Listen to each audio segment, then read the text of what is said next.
So I am a 712 science teacher at a rural school in Ohio, just north of Dayton. We're less than 450 students, pre-K through 12, all in one building. I'm half the secondary science department there. The other half has all the gross life sciences. With the Shapley Lectures expanding and going from not just reaching out to colleges, but reaching out to 712 institutes, it's a completely different ecosystem and different environment. And my goal is to kind of just take my expertise and show you how to thrive in it. And this works with any kind of science communication, science outreach that you're doing it, but it's kind of my take on it for a very diverse audience. One thing to remember is you're an outsider. I've been at my school my whole career, 21 years, but I did not grow up in the village. I did not grow up in the county. I still feel like an outsider sometimes. And so you just have to be aware of that. Now, some of those elementary kids, you're going to be their best friend instantly, just because that's the nature of little kids. But you're still an outsider, and so just be aware of that, but do what you can then to make those connections. One of the big ones is to rely heavily on the experts, rely heavily on the staff that's there already, who know what they're doing, and let them help you. And remember, you have to start with the end in mind. Your goal is to connect and to inspire these students. It is not to communicate the facts, as much as we would love that. It's to tell the story. It's to get them asking those questions. It's to get them to when they have those weird beliefs. There's a lot of young earthers where I teach. There's a lot of anti-vaxxers. It is very much a conservative area. And yet to get them to just ask those questions to where they're curious, and that curiosity, and let that be the spark that guides them to dig deeper and go further. Some really basic stuff. Schools are somewhat closed, and in the days of security threats, it's not like wandering onto a college campus. There's going to be a main entrance. Use it. Go check in at the office. It's usually going to be right there. Sometimes there's going to be someone escorting you from point A to point B if the office isn't right by the door. And the administration is in charge, and sometimes the administrators are in the building, and sometimes they've got their own special building elsewhere. My rural school, the administrator answers the phones like the secretaries because we're so tiny. But even though the admin is in charge, it is the secretaries who run the school and the teachers who know everything else. The secretaries are going to be the ones who can connect you to the people you need to know, to the people who can help you, to the tech support, to the where do I go in the building, to what is the schedule like. And they are going to be able to answer all of your questions, or they're going to know exactly who can answer those questions if they do not know it. And one of the big ones I recommend up front is ask for tech help. Schools have everything from chalkboards with no projectors to fancy touchscreens and everything in between. Sound systems are usually lacking. A lot of times where you're presenting is not an auditorium, but a gymnasium. They are very echoey.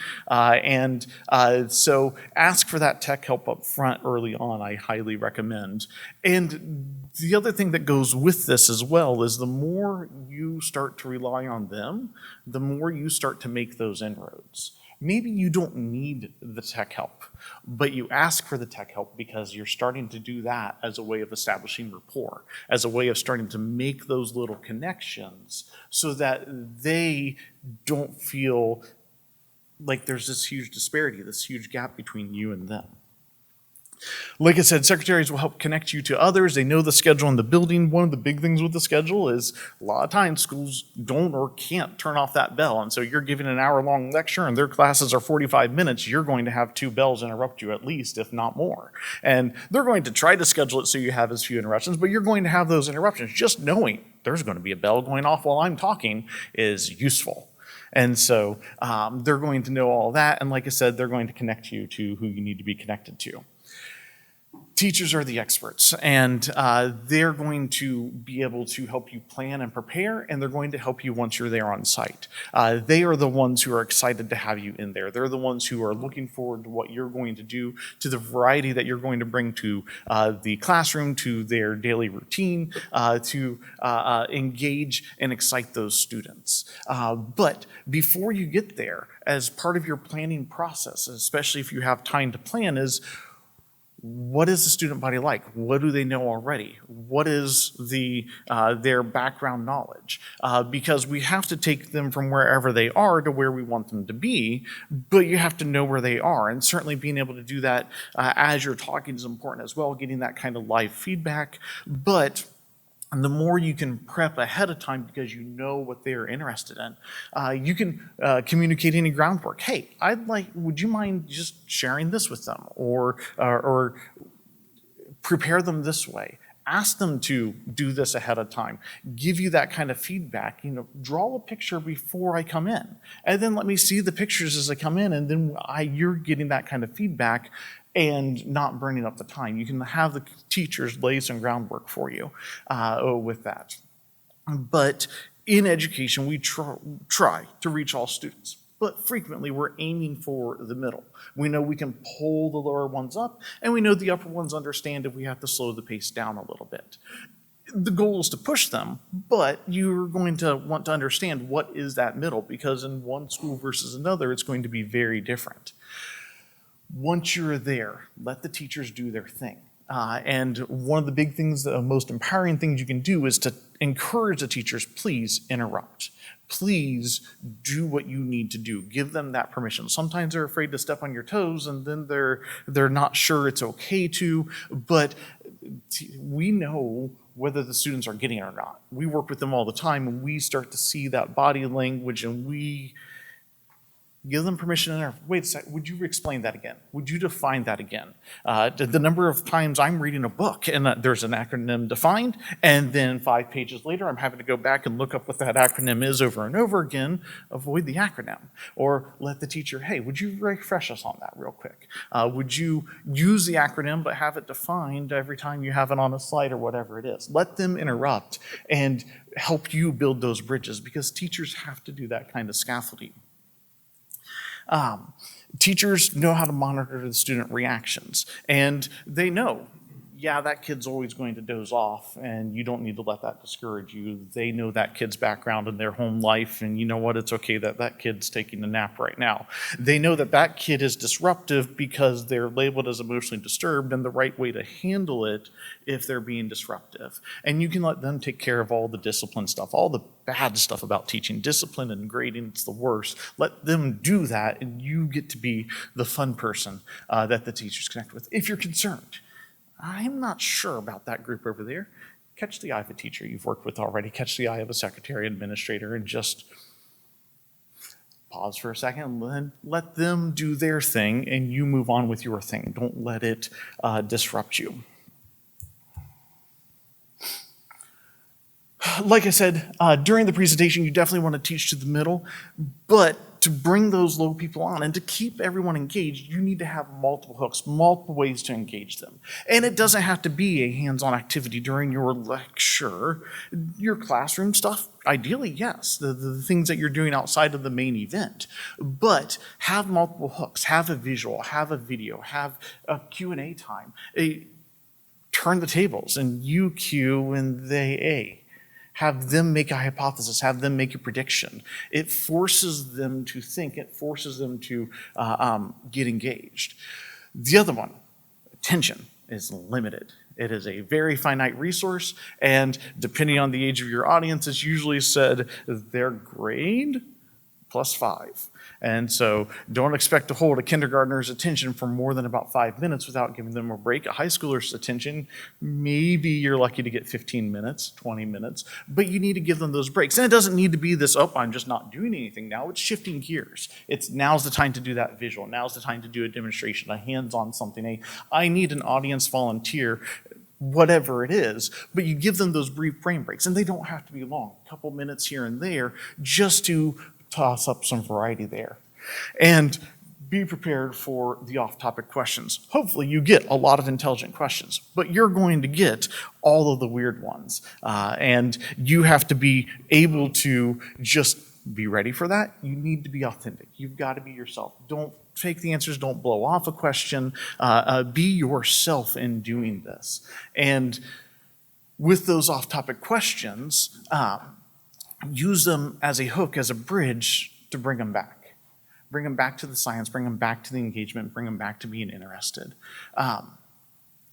with this, like I said, you have to let the teachers help you with some of these things. And there's an example, and I probably should have done it on the prior slide when I was talking about teachers, but years ago, there was a transit of Mercury. I brought in my dad's telescope, and we were watching it as long as we could, and then it got cloudy, so we went inside, turned on a live stream, and watching a little black dot move across the face of the sun was really boring.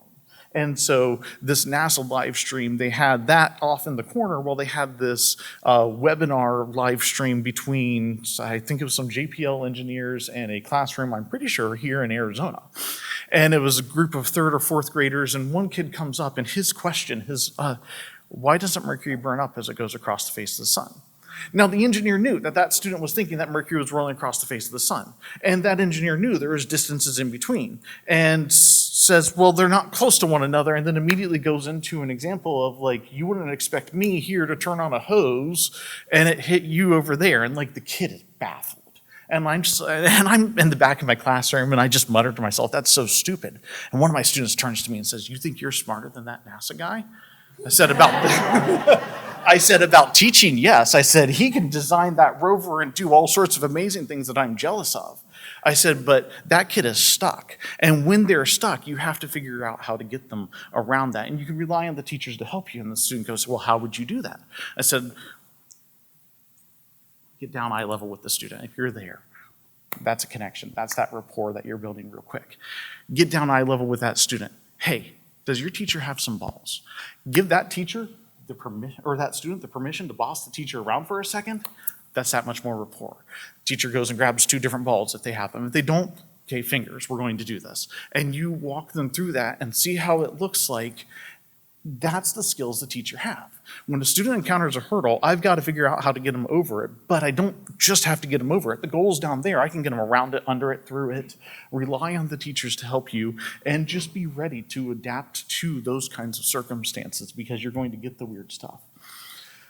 Like I said, the main goal, and this has been emphasized here, it is to inspire. It's not just to give information. You have to be yourself. You have to be able to tell your story and make those connections. Those points have been well made already by some of the other people here.